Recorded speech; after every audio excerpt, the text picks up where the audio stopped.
مجھے یہ بوتل دو، اس کے بعد میں بات کرتا ہوں۔ اویس کو غصہ آیا۔ میرے بچے بھی آپ کو دعا دیں گے۔ بیکاری پر اویس کے غصے کا کوئی اثر نہ ہوا۔ میں کہتا ہوں کہ مجھے یہ بوتل دو۔ اویس اس کی طرف بڑھا۔ اپنی یہ باتیں بند کرو اور یہ بوتل میرے حوالے کرو۔ بوتل میں کیا ہے جو آپ پریشان ہے؟ بیکاری نے بوتل اٹھا کر اپنی آنکھوں کے سامنے کی۔ یہ بوتل میرے حوالے کرو۔ کیا تجھے میری بات سنائی نہیں دے رہی؟ اویس اس کی طرف بڑھنے لگا جبکہ بیکاری بوتل لیے پیچھے ہٹنے لگا۔ ایک 10 کا نوٹ دے دو، بیکاری نے کہا۔ اویس رک گیا۔ اس نے جیب سے 10 کا نوٹ نکال کر اس کی طرف بڑھایا۔ یہ لو اور مجھے بوتل دو۔ بیکاری نے دوسرا ہاتھ بڑھا کر اویس کے ہاتھ سے 10 کا نوٹ جھپٹ لیا۔ میں یہ بوتل بھی رکھ لوں؟ نہیں، یہ بوتل مجھے دو۔ اس میں ریت ہی تو ہے۔ بیکاری نے بوتل کو ہلایا۔ تم میری بات اس طرح سے نہیں سنو گے۔ اویس نے دانت پیسے اور تیزی سے اس کی طرف بڑھا۔ وہ بیکاری پیچھے کی طرف بھاگ گیا۔ ارے رکو! اویس نے تیز آواز میں اسے روکنا چاہا۔ بیکاری بھاگتے ہوئے رک گیا۔ اس کا اویس سے کچھ فاصلہ تھا۔ اویس کو ڈر تھا کہ کہیں یہ بوتل بیکاری نہ لے جائے۔ یکدم بیکاری نے بوتل کا ڈھکن کھولنا شروع کیا۔ اس بوتل کو مت کھولو، رک جاؤ! اویس دھارا کے ارد گرد کچھ لوگ اور بھی جمع ہو گئے۔ بیکاری پر اویس کی کسی بات کا کوئی اثر نہ ہوا۔ اس نے اپنے گندے دانت نکال کر مسکراتے ہوئے اویس کی طرف دیکھا اور بوتل کا ڈھکن کھول کر اس کے اندر موجود ریت باہر بکھیر دی۔ اویس حیرہ نگاہوں کے ساتھ اس کی طرف بے بسی سے دیکھتا ہی رہ گیا۔ اس کے بعد بیکاری نے بوتل ایک طرف پھینکی اور زوردار کہکہا لگایا۔ ریت اڑ گئی، بوتل خالی ہو گئی، قیدی آزاد ہو گیا۔ وہ یہ کہتا ہوا ایک طرف بھاگا جبکہ اویس دم بخود کھڑا تھا۔ اسے ایک دم کئی اندیشوں نے گھیر لیا۔ وہ پریشان ہو گیا۔ اس نے سوچا کہ اس کے سامنے موجود وہ بیکاری کیا انسان ہی تھا یا کہ انسان کے روپ میں کوئی اور ہی تھا؟ یکدم اسے اینی کا خیال آیا، جیسے کسی نے اس کے دماغ میں اینی کا خیال ڈال دیا ہو۔ وہ بھاگتا ہوا کار کی طرف بڑھا۔ اویس نے کار کے اندر جھانکا اور پھر اس کی متلاشی نگاہیں کبھی دائیں اور کبھی بائیں دوڑنے لگی۔ اینی کار میں دکھائی نہ دے رہی تھی۔ اویس پریشان ہو گیا کہ وہ کہاں چلی گئی۔ اویس نے جلدی سے اپنی جیب سے موبائل فون نکالا اور اینی کا نمبر ملا کر اسے کان سے لگایا۔ اینی کے موبائل فون پر بیل جا رہی تھی لیکن وہ فون اٹینڈ نہیں کر رہی تھی۔ اویس کی بے چینی اور پریشانی میں اضافہ ہو گیا تھا۔ اس نے ایک بار پھر دور تک اپنی نگاہیں دوڑائی۔ اچانک موبائل فون کی گھنٹی سنائی دی۔ اس نے اپنا موبائل فون جلدی سے دیکھا۔ اس کی سکرین اندھیرے میں ڈوبی تھی اور اس موبائل فون پر بیل نہیں آ رہی تھی۔ اس نے سوچا کہ شاید کہیں آس پاس سے آواز آ رہی ہو۔ جس جگہ وہ کھڑا تھا اس کے قریب کوئی بھی نہیں تھا۔ اویس نے پاگلوں کی طرح کار کے اندر موبائل فون تلاش کرنا شروع کیا۔ کار کی پچھلی سیٹ پر اسے جو موبائل فون پڑا دکھائی دیا، اسے دیکھتے ہی وہ چونک پڑا، کیونکہ وہ موبائل فون وہی تھا جس پر شمک رابطہ کیا کرتا تھا۔ وہ موبائل فون کہیں کھو گیا تھا۔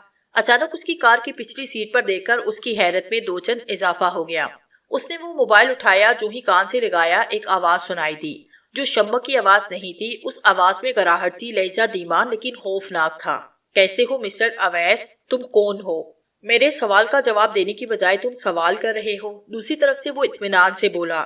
کون ہو تم؟ اویس نے ایک بار پھر دہرایا۔ تم کار میں آرام سے بیٹھو، ہم اطمینان سے بات کرتے ہیں۔ ایک بار پھر دوسری طرف وہی لہجہ اس کی سماعت سے ٹکرایا۔ میرا کار میں بیٹھنا ضروری نہیں، تم جو بات کرنا چاہتے ہو وہ کرو۔ اویس کی نگاہیں دائیں بائیں گھوم رہی تھی۔ اس کی مضطرب حالت اسے بے چین کر رہی تھی۔ وہ اینی کے بارے میں بھی پریشان تھا کہ وہ اچانک کہاں چلی گئی۔ مجھے اپنے آس پاس تلاش کرنے کی کوشش مت کرو، میں کہیں ادھر ادھر نہیں ہوں۔ میں بھی شمک کی طرح تمہارے اس موبائل فون میں گھس کر بیٹھا تم سے بات کر رہا ہوں۔ تم کون ہو؟ اویس اس کے بارے میں جاننا چاہتا تھا۔ میں شمک نہیں ہوں۔ تم شمک کو کیسے جانتے ہو؟ کیونکہ شمک میرا دوست ہے، اس اجنبی نے کہا۔ کیا چاہتے ہو تم؟ تجھے بتانا چاہتا ہوں، وہ کہہ کر چپ ہو گیا۔ شاید وہ اویس کی بے چینی سے لطف اندوز ہو رہا تھا۔ کیا بتانا چاہتے ہو؟ میں تجھے بتانا چاہتا ہوں کہ میں آ گیا ہوں۔ اس کے لہجے میں کوئی تغیر نہیں آیا تھا۔ کیا مطلب ہے تمہارا؟ اویس چونکا۔ ہے یہ بات بعد میں بھی کر لیں گے، فی الحال تم ایک بات غور سے سنو۔ اس جگہ سے کچھ فاصلے پر ریلوے کی پٹری گزرتی ہے۔ اس طرف جتنی تیز بھاگ سکتے ہو بھاگو، کیونکہ تمہاری بیوی اس پٹری کی طرف جا رہی ہے۔ وہ گمسم اس طرف جاتی رہے گی، اسے کوئی ہوش نہیں، لیکن جب تم اس کو ہاتھ لگاؤ گے تو اسے ہوش آ جائے گا۔ اس کی بات سن کر اویس پریشان ہو گیا۔ تم شمک ہی ہو۔ سوال کرنے کا وقت نہیں۔ بیوی کو بچانا چاہتے ہو تو سوال مت کرو۔ اس کی پرواہ نہیں تو ہم اطمینان سے باتیں کر لیتے ہیں، وہ پرسکون لہجے میں بولا۔ یاد رکھنا یہ موبائل تمہارے پاس ہی رہے، اسے اپنے سے الگ مت کرنا۔ یہ بات بھی ذہن میں رہے کہ ٹرین بھی آ رہی ہے، تمہاری بیوی بس چلتی جائے گی، تمہارے چھونے سے پہلے وہ ٹرین کے نیچے بھی آ سکتی ہے۔ اویس نے موبائل فون اپنے کان سے ایک طرف ہٹایا، سیدھا سامنے ایک کریانے کی دکان والے کے پاس چلا گیا۔ یہاں ریلوے ٹریک کس طرف سے گزرتا ہے؟ اویس نے جاتے ہی سوال کیا۔ ہیں جی؟